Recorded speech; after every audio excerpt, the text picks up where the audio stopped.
I'll talk from myself. As a women entrepreneur, I've actually been through the cycle of raising equity, raising debt, going to a bank, and I've known how it is to actually do all of those processes and the problems that we face. But I think today what I'd like to do is really to see how these two can help us demystify this so that we don't have the challenges, or at least we know what to do and how to go about doing it. So I'm going to actually start with something that Vineet mentioned, which is having an actual business plan and where you want to take it. So Vineet, would you like to throw some light on that, please?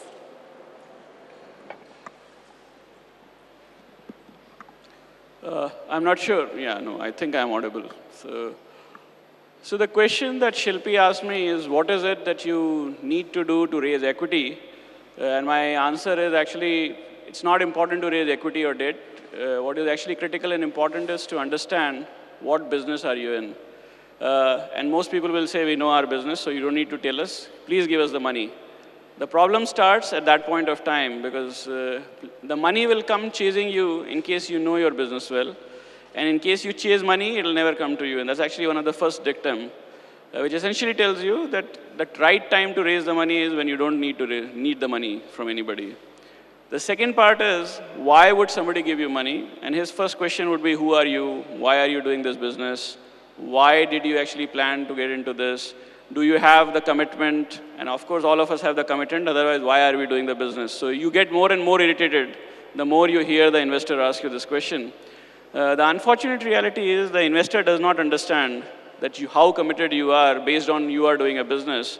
Because you know, if you are in a job, there are people who are extremely committed, and there are people who actually do a job.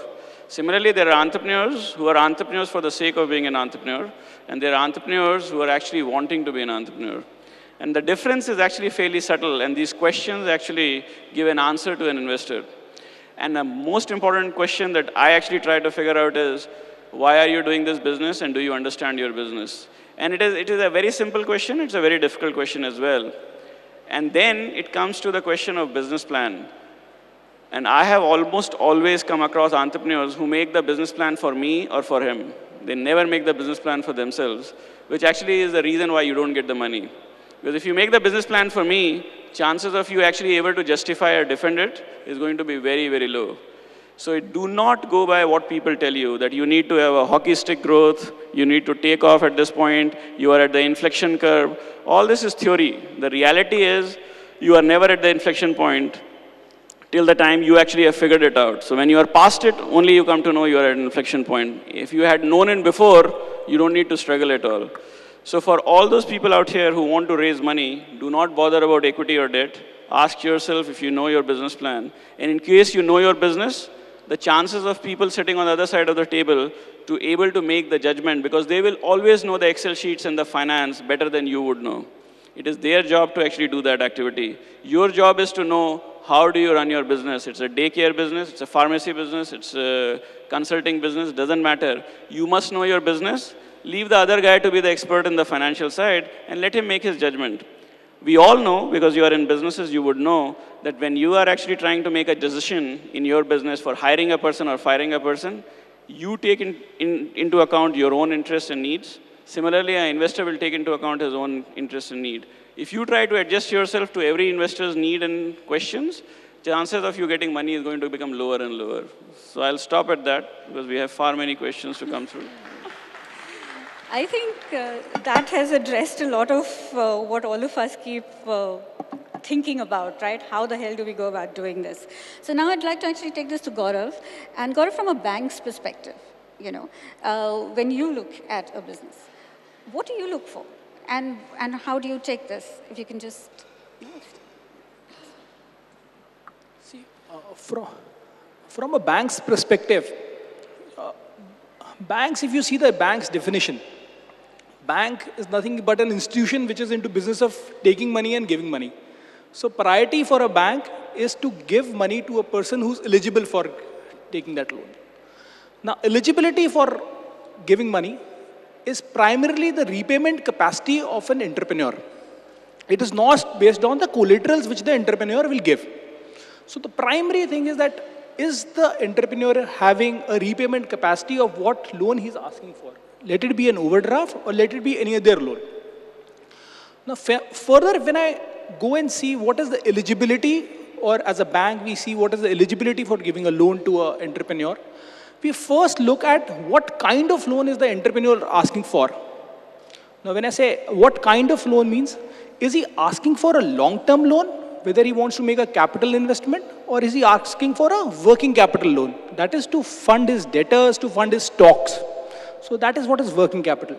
Now, first is that an entrepreneur, when he comes to the bank, he's himself not very clear that what kind of loan is he wanting to have.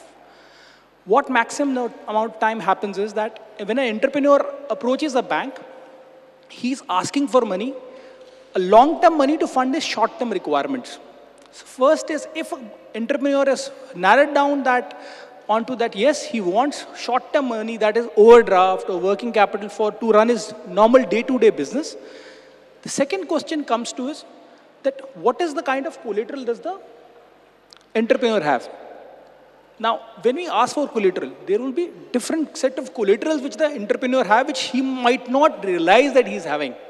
It would start from house, it will start from jewelry, it will start from shares, it will start from fixed deposits. So all these asset classes, the entrepreneur can leverage on.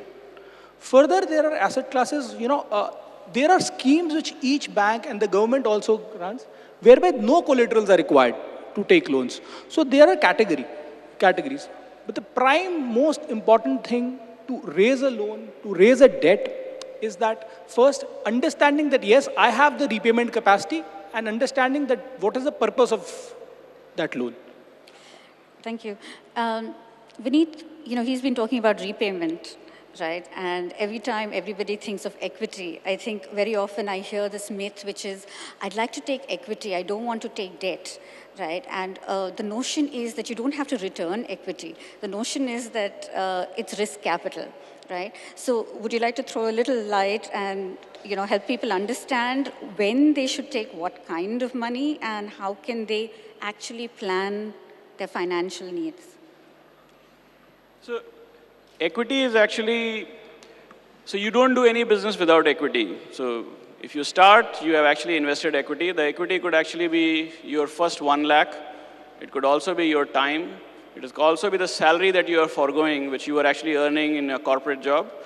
It also is the kind of team that you have actually brought around you, because this is all equity. And then you need something which is an external infusion of cash that is also called equity. So everything is equity. The most important part of equity is to actually understand what is it that you are selling, because equity, you actually sell some part of you to get some part of the cash that you are getting in. And that actually is the key definition between a debt and an equity side. In debt, what you do is you actually offer a collateral. When you offer a collateral, you are basically saying, listen, I will sell this house of mine in case I can't pay. That's basically what you're telling the banker. And, but I believe my cash flows are good enough to take care of my requirements of paying the installments. So in an equity case, you are saying, I have a certain value which actually goes beyond the cash in my bank account. It goes beyond my sweat equity. It goes beyond what I actually as a team belong. It is actually all my future cash flows that I'm going to generate. And therefore, the attraction of equity is linked to businesses that can create very large cash flows down the line, even though they may make losses for first 3 or 4 years. So the critical question then comes is every business eligible for equity? The point is, every business must start with equity of some kind. Well, every business should need equity from a venture capital fund. The chances of every business getting that is very low. There are businesses which are Me Too kinds. When I say Me Too kind, these are businesses that every second person wants to do. These are stable cash flow businesses. Maybe you do not want to scale a business. Let's say, I'll take the example of the 2 panelists who were here earlier. So if I have to make a judgment and actually look at the lady who was running the pharma business, research business, that actually a business which has a lead time, which has a lot of risk, but has a potential at some point of time to become very successful. So as an investor, my motivation is to actually take the risk, but make a lot of return in case she becomes successful. So it's a classical investment that I would like to make. The same thing also applies to the lady who was doing the daycare business. Because if she can expand it, because India has 1.3 billion people and we are, the 7th billion child has just been produced in this world, there is a huge demand for the services of that kind. But then the lady quit her corporate job, and I'm actually going back to the motivation, because she didn't want to actually have a very hectic life, and therefore the motivation for her is to run a stable business rather than actually to scale a business completely rapidly. So as a person, I will make a judgment saying between these two businesses, one has a scale business, the other is actually a risk business. On one side, the entrepreneur actually has possibly reached a stage where they want a stable cash flow and growth. I may not want to invest. On the other side, we may want to invest. But there are third kind of business, which is like, I want to open one store of high quality, a high quality boutique, servicing certain kind of client segment, but I have no intention of opening 20 stores. In that, when you go around looking for equity, it could be your own money. It could be your friends and family who are excited by what you're doing, who know you well, who do not expect to make an exit by selling your business.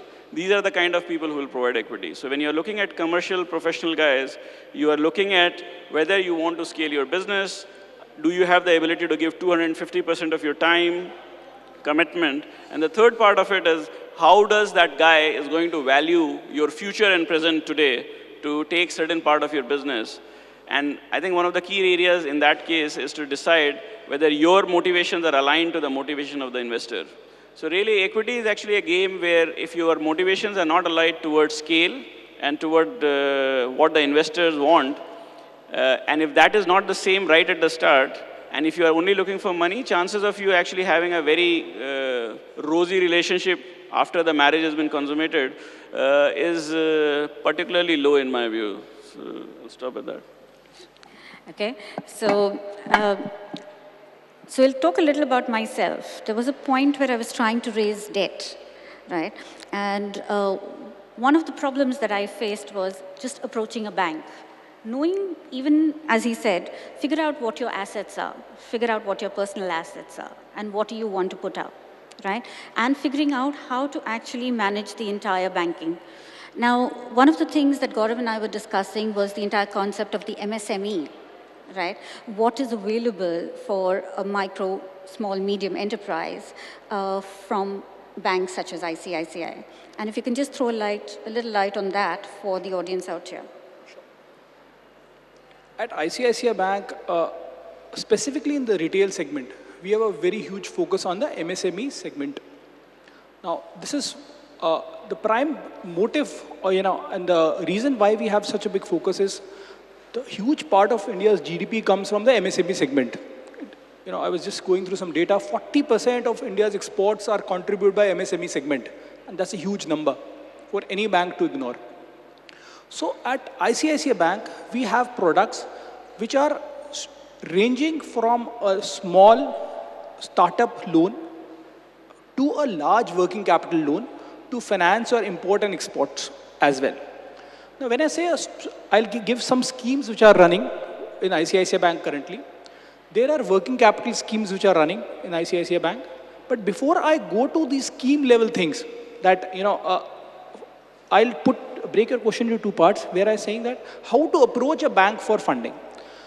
So there are three basic set of documents which a banker looks at, which an entrepreneur should have.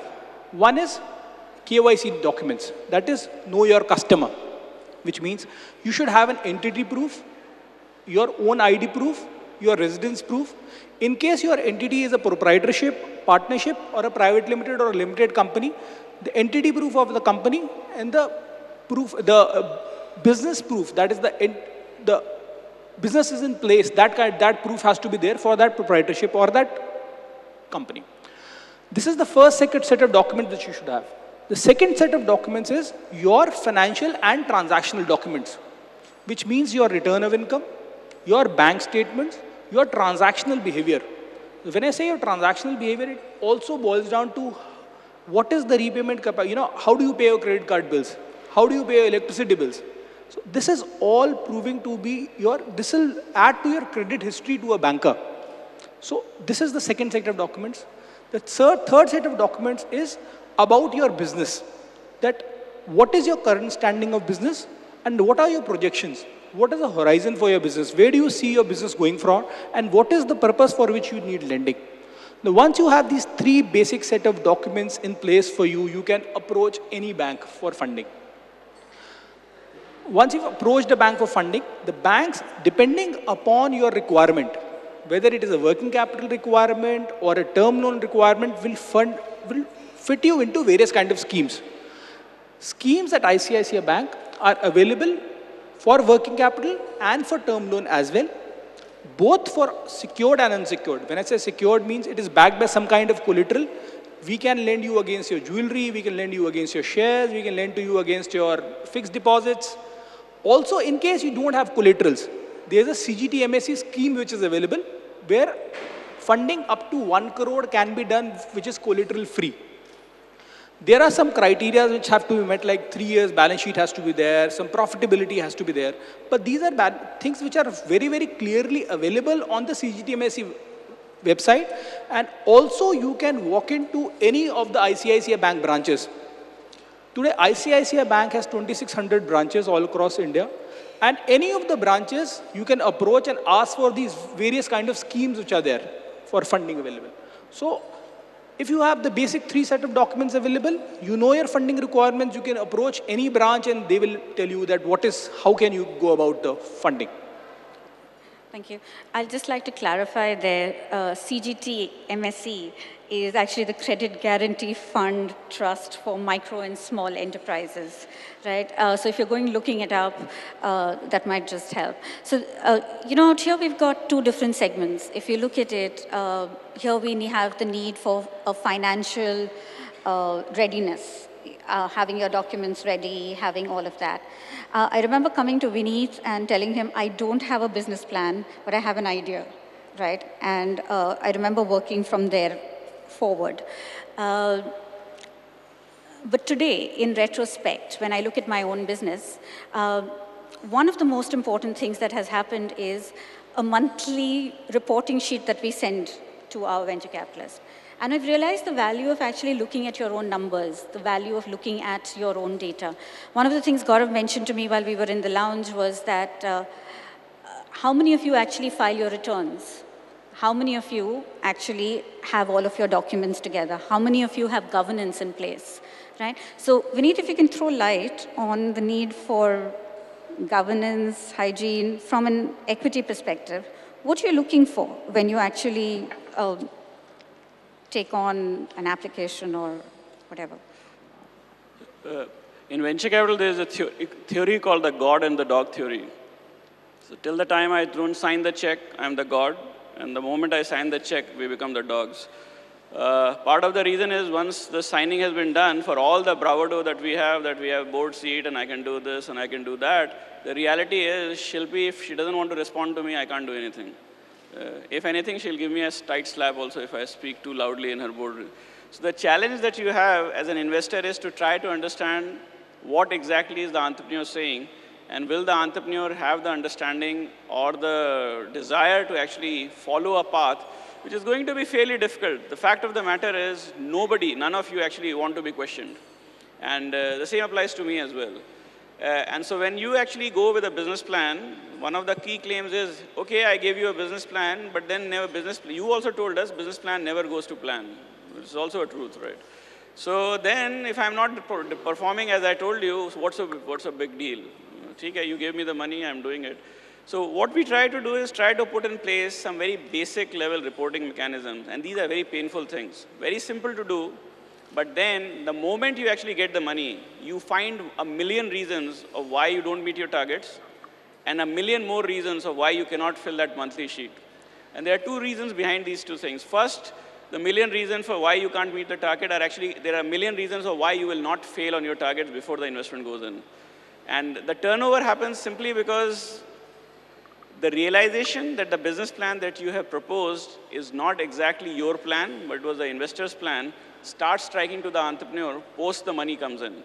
Because then the person starts saying, oh, the talent is not available, the manpower is not available, bijli aati nahi hai 6 ghanta, but you always do it, just that the plan didn't actually say all that. So a bad investor is those who actually believe in you without actually questioning you. But a worse investor is who actually gives you the money and still believes that you can deliver on your plan. But a good investor is one who actually gives you the money, doesn't believe in your plan, and yet actually asks you to track and correct your mistakes that you've made. And that's what we try to do. So once you actually get into the business, what you do is for first 6 months, let the entrepreneur realize that the plan that they gave us doesn't really work. After that 6 months realization happens, the entrepreneur softens a bit, and then they start actually trying to listen to you a little bit more. At that point of time, our advisory role is basically to tell the entrepreneur, listen, there is actually a big hole in front of you, and you're going to step into it, you're going to step into it. And knowing the entrepreneurs, they will deliberately step into it. And once they have stepped into it, then they will become sheepish about it, first defensive. And at that point of time, the only thing we can do is not to rub it in, just take a back seat and wait for some time. What we have realized is the first year of all our investments, because we do very early stage investing, is a period of actually this game of cat and mouse that goes on, where we know these mistakes will happen. And as some of the venture capitalists will tell you, the only thing we can tell you is what not to do. Because as an entrepreneur, we expect you to know what you have to do. What not to do is the part that we learn by experience of where things go wrong.